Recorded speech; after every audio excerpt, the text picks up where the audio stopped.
중대본 제1총괄조정관 이길입니다. 7월 20일 수요일 브리핑을 시작하도록 하겠습니다. 오늘 중대본에서는 코로나19 확진자 30만 발생에 대비한 방역과 의료 대응에 대해서 집중 논의를 하였습니다. 정부는 지난주 수요일 13일입니다. 재유행에 대비한 방역과 의료 대응 방안을 발표를 하였습니다. 8월에서 10월 중 하루에 최대 20만 명이 나올 수 있다는 것을 대비한 것입니다. 하지만 BA.5 등 변이 바이러스 확산수가 매우 빠릅니다. 또 정점 시기도 단축되고 있습니다. 이에 따라서 최대 확진자가 크게 증가할 것으로 예상을 하고 있습니다. 8월 말까지 하루 평균 확진자 기준으로 최대 28만 명이 발생될 것으로 예상되고 있습니다.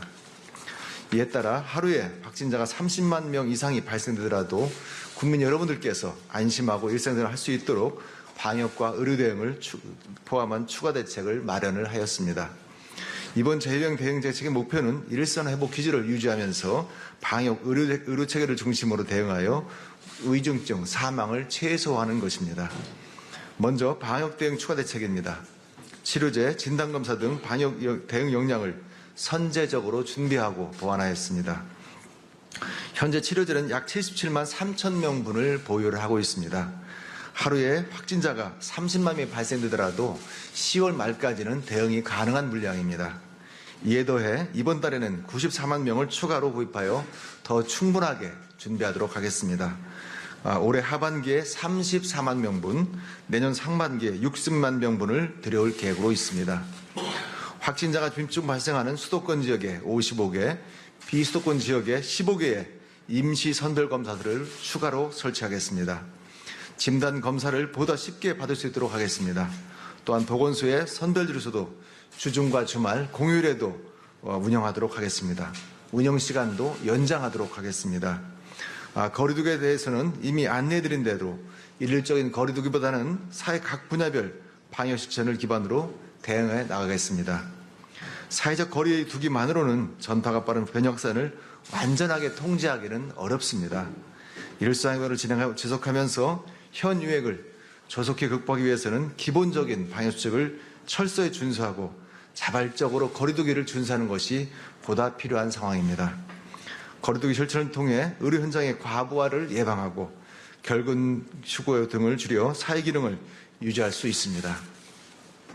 각 학교와 사업장 등에서도 자체 방역 지침을 수립하고 시행하여 주시기를 바랍니다.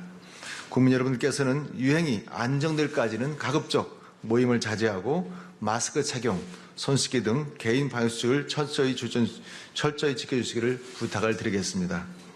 거리두기의 사회문화적 여건 조성을 위해 공공분야부터 솔선수범하겠습니다. 실내 마스크 착용, 재택근무와 비대면 회의의 활성화, 불필요한 모임, 행사를 자제하겠습니다. 다음은 의료대응 추가 대책입니다. 5가지를 중점적으로 마련하였습니다. 첫째입니다. 가까운 동네 병원에서 더욱 신속하고 진료와 처방을 받을 수 있도록 하겠습니다. 원스톱 진료기관을 7월 말까지 1만 개소를 확충하겠습니다. 가까운 동네 병원 한 곳에서 검사, 진단, 치료제 처방까지 모두 받을 수 있도록 하겠습니다. 진료 당일에 먹는 치료 처방까지 가능한 패스트트랙 대상도 확대합니다. 6세 이상 면역자 환자, 또 노인 요양병원과 시설 입소자가 기존의 대상이 되겠습니다. 앞으로는 기저질환자와 정신병원, 정신시설, 장애인시설 입소자를 추가하여 더욱 촘촘하게 관리하겠습니다. 둘째는 중증 환자가 집중치료를 받을 수 있는 치료 병상 확보와 관리를 보다 강화하겠습니다. 확진자가 증가하고 있지만 병상 대응 역량은 아직 안정적입니다. 현재 중환자 전담 병상은 가동률이 16.4%입니다. 중등증 입원 병상은 가동률이 21.1%입니다. 하루 확진자가 30몇 명 발생 시에는 중증 환자 치료를 위한 병상이 현재보다 4천여 개가 추가로 필요할 것으로 예상하고 있습니다. 우선 오늘 1,435개의 병상에 대해 행정명령을 발동하겠습니다. 앞으로 준비가 완료된 병원부터 순차적으로 재가동하겠습니다. 이에 더해 일반 격리병상에서도 확진자를 치료하고 부족할 경우에는 확진자 증가 추이를 보며 추가적으로 병상을 확충하겠습니다. 셋째, 노인 요양병원 요양시설 등 감염 지역시설에 대한 특별관리를 보다 강화하겠습니다. 요양병원 시설 등 감염 취약들은 집단 감염이 발생해야 매우 쉽습니다. 감염 요인을 선제적으로 차단하고 먹는 치료제를 신속하게 처방해야 합니다. 지난주 발표드린 종사자의 선저검사 강화, 면회와 외출각 제한을 당초 계획보다 앞당겨 다음 주 월요일부터 전면 시행합니다. 의사가 상주하지 않는 요양시설에 방문하는 의료기동 전담반도 정신요양시설까지 확대하겠습니다. 보건소에서 치료제 재고 관리를 위해 적시에 충분하게 치료제를 공급하겠습니다. 현재 취약시설의 치료제 처방을 위해 196개의 의료기동 전담반이 가동되고 있습니다. 넷째, 검사 수요를 고려하여 진단키트 수급과 유통 관리를 보다 강화하겠습니다. 7월 16일 기준 국내 제조업체 재고량은 4,284만 명분입니다. 충분한 생산 역량도 가지고 있습니다. 생산, 유통, 판매량을 모니터링하여 시장 상황을 면밀하게 살펴보겠습니다. 오늘부터 모든 약국과 편의점에서 진단키트 판매를 허용하겠습니다. 또한 야간과 주말에도 불편함이 없이 구매할 수 있도록 하겠습니다. 마지막으로 응급환자 병상 확보와 이송 체계를 보다 강화할 예정입니다. 확진자와 비확진자 모두 24시간 이송과 진료가 가능하도록 대응 체계를 완비하겠습니다. 쇼크 환자 등 중증 응급 환자의 환자를 즉시 수용 가능한 응급 의료기관을 지역별로 사전에 확보하겠습니다. 거점 전담병원 응급실은 코로나 응급 환자를 필수 대응토록 의무화하겠습니다.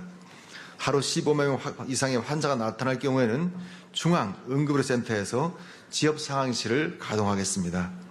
응급환자 전원 업무를 지원하고 시도 응급대응 협의체를 운영을 강화하여 촘촘하게 지역별로 대응체계를 강화하겠습니다. 국민 여러분, 전 세계적으로 확진자 증가세가 이어가고 있습니다. 유행도 확산이 되고 있습니다. 지난주 일평균 확진자 수는 23만 58명입니다. 확진자가 전주 대비 2배씩 늘어나는 더블링 현상이 3주 동안 지속되고 있습니다. 하지만 우리에게는 수많은 방역의 고비들을 슬그럽게 극복해온 경험과 충분한 대응 역량이 현재 가지고 있습니다. 현재도 충분하게 대응이 가능한 수준입니다. 국민 여러분들께서 차분하고 질서 있는 시민의식으로 실내 마스크, 주기적 환기 등 개인 방역을 통해 자신과 가족, 이웃을 보여주시기를 부탁드립니다. 이번 주부터 4차 접종이 시작되었습니다. 50대 이상, 18세 이상, 기저질환자 및 면역저하자, 취약 감염 취약시설의 입소자, 입원자, 종사들이 주 대상이 되겠습니다. 사전 예약 누리집이나 전화 1339를 통해서 예약하실 수가 있습니다. 누리집을 통해 대리 예약도 가능합니다. 주변 가족의 안전을 위해 함께 참여해 주실 것을 거듭 부탁드립니다. 또한 60세 이상 어르신들의 4차 접종을 받지 않으신 분들이라든지 고위험군이지만 아직까지도 3차 접종을 받지 않으신 분들, 또 기초 접종도 안 받으신 분들께서는 예방접종 참여를 거듭 요청을 드립니다. 정부는 앞으로도 총력을 다해 중증과 사망 예방을 최소화하도록 최선의 노력을 다하도록 하겠습니다. 감사합니다.